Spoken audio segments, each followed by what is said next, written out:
Yoga Nama and a wellness guide. Today I'm here with you to share 5 tips on how yoga can help you improve your immunity.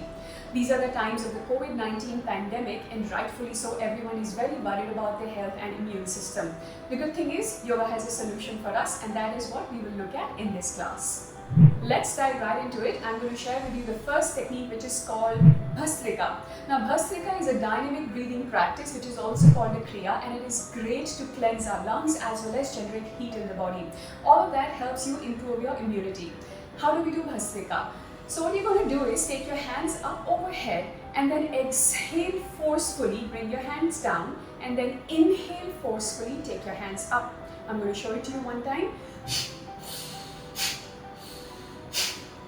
So you see, the intention is to throw everything out that is not needed, that is unnecessary in your body, in your lungs today, and that intention is very powerful. One, it is creating heat in the body. Second, it is helping you expel the breath out, which creates space in your lungs for fresh energy, fresh air going. All of that is very helpful for your immune system. Tip number 2. Inversions are great for your immune system because they help regulate the lymphatic flow. What is an inversion? Any posture in which your head is below your heart is called an inversion, such as Shirshasana or headstand. Now that's a difficult posture, not everybody can access, but there are lots of other postures in yoga which give us similar benefits, and one of them is downward facing dog. Let me show it to you. You simply come onto your hands and knees, and from there lift up as if creating a mountain shape with your body, and hold this posture, bringing your head between your arms. What this helps us do is, it reverses the flow of the lymphatic fluid which goes into the respiratory system, collects any debris, unnecessary stuff, and then when we rise up, it goes back and is cleansed out through the lymph nodes. All of that is required by our immune system to keep us healthy. So inversion should be a part of your regular practice. Tip number 3. Improve your posture. Posture is important for the immune system because if your posture is bad, your breathing will not be good. If your breathing is not good, your respiratory system will not be efficient. If your respiratory system is not efficient, if your lungs are not breathing to full capacity, they're not healthy and strong, then that means we will be more prone to infections, especially respiratory infections, which is what coronavirus is. So make sure you have good posture, you have good breathing habits. That is going to improve your health and your immunity. And one of the best postures for working on your posture is Bhujanga Asana or Cobra pose. Let me show it to you. Simply come to a lying down position, a prone lying down position. Bring your hands close to your chest, chin is on the floor. Tuck your navel in, press the backs of the feet onto the floor, and then as you inhale, come up only halfway first. And then if and only if you feel comfortable, you can straighten your elbows and hold this position right here. And then exhale and return. Essentially, any posture where you're supposed to lift up against the gravity using your own strength, which strengthens the back muscles, is really good for the posture. And that means it is also going to help you improve your breathing.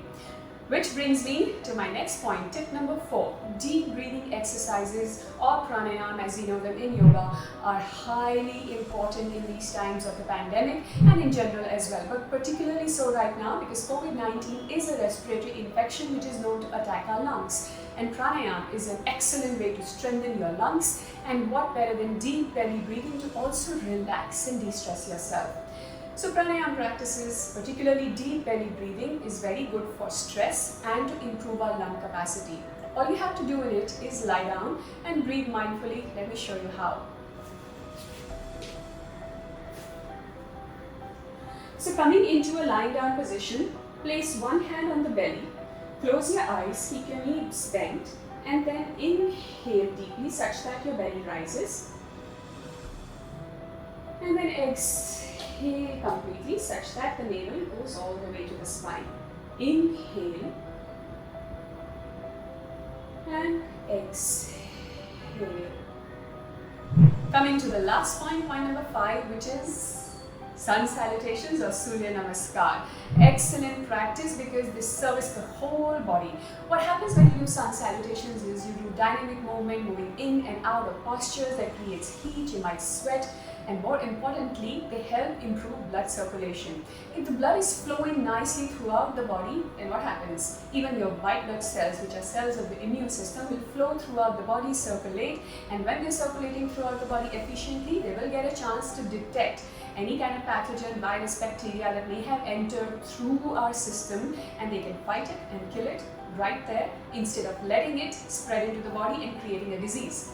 So you see, any kind of vigorous activity will help you increase your immune system efficiency as long as you do it in moderation. Excess exercise actually decreases your immune capacity. That is why keep it moderate. Sun salutations are excellent. They're a moderately paced practice and they're good for you, good for your immunity. Alright, I hope you enjoyed this session and the tips we have shared today. Remember to stay consistent with your practice to get the best results, and also remember that being hydrated, having a good and wholesome diet and getting enough sun exposure for vitamin D are also going to contribute to improving your immunity. On that note, I'm going to be signing off. Don't forget to like this video and subscribe to Health Shorts and like their page. They have a lot of good content coming in and I'm sure you will find it useful. Thank you so much. Stay healthy, stay happy.